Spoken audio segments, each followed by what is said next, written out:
In the spring of 1512, a grey fog hung low over the domes of Edirne, cloaking the city in a sense of unease. Within the imperial palace, Sultan Bayezid II, old, weary, and introspective, could feel the tension settling into his bones. He had ruled the Ottoman Empire for over 3 decades, but the time of quiet diplomacy and cautious governance was ending. Outside, the empire's future was gathering its own storm clouds, and his name was Selim. Born in 1470, Selim was the youngest son of Bayezid II. By Ottoman custom, all princes were expected to compete for the throne, often by proving themselves as governors on the frontiers. But Selim had something the others lacked: an intense, unshakable vision of imperial destiny. Where his brothers indulged in palace comforts or shallow court intrigue, Selim governed Trebizond on the empire's eastern frontier, facing off with Georgian warlords and the expanding Persian Safavids.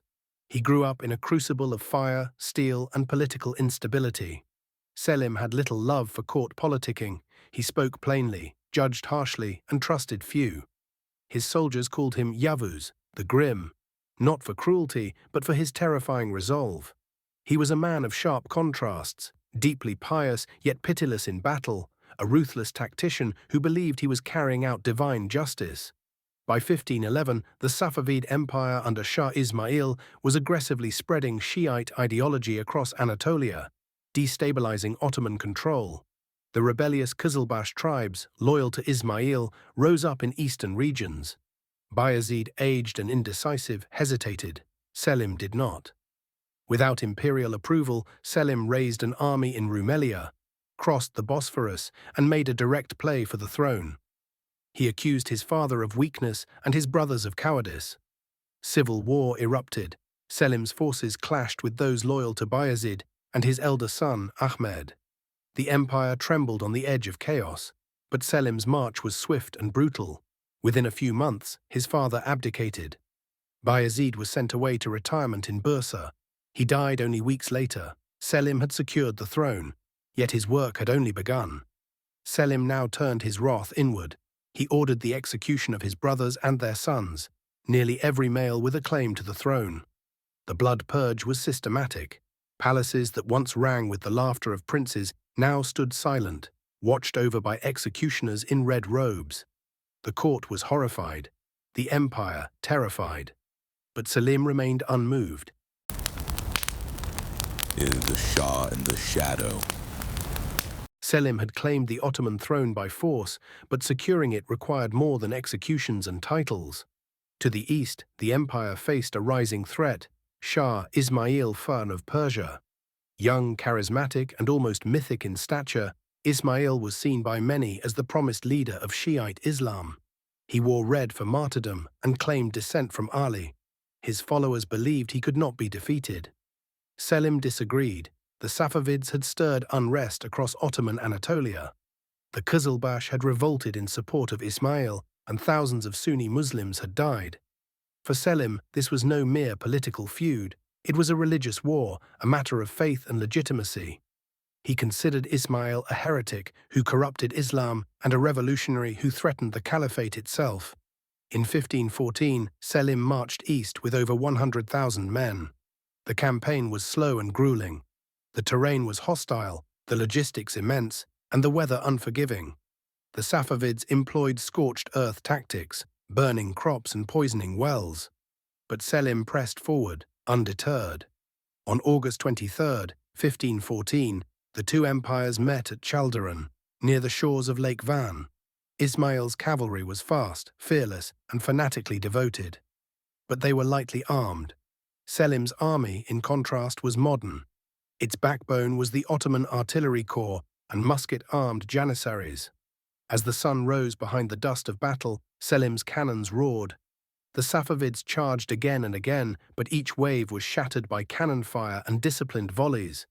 The battle turned quickly. Shah Ismail was wounded and barely escaped. His army dissolved.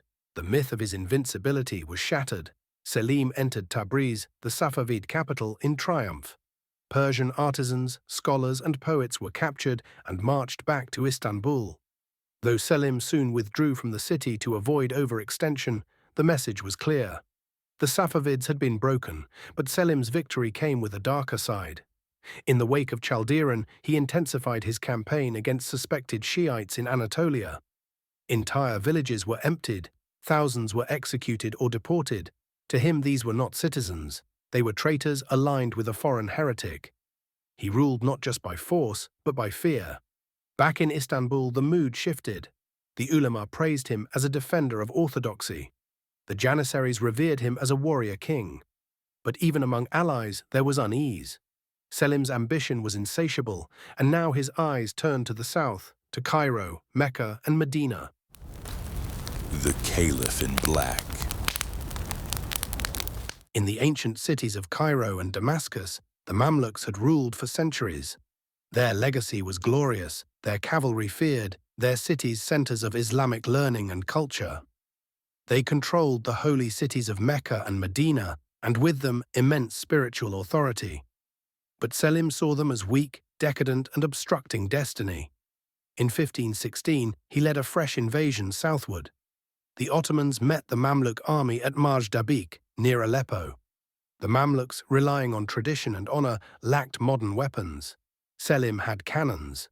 The result was catastrophic. Sultan al-Ghawri of the Mamluks was killed in battle. Damascus fell shortly after. A year later, the Ottomans crushed the remaining Mamluk forces at Ridania, near the Nile. Selim entered Cairo unopposed. The once proud Mamluk dynasty was extinguished. But Selim's conquest went beyond territory.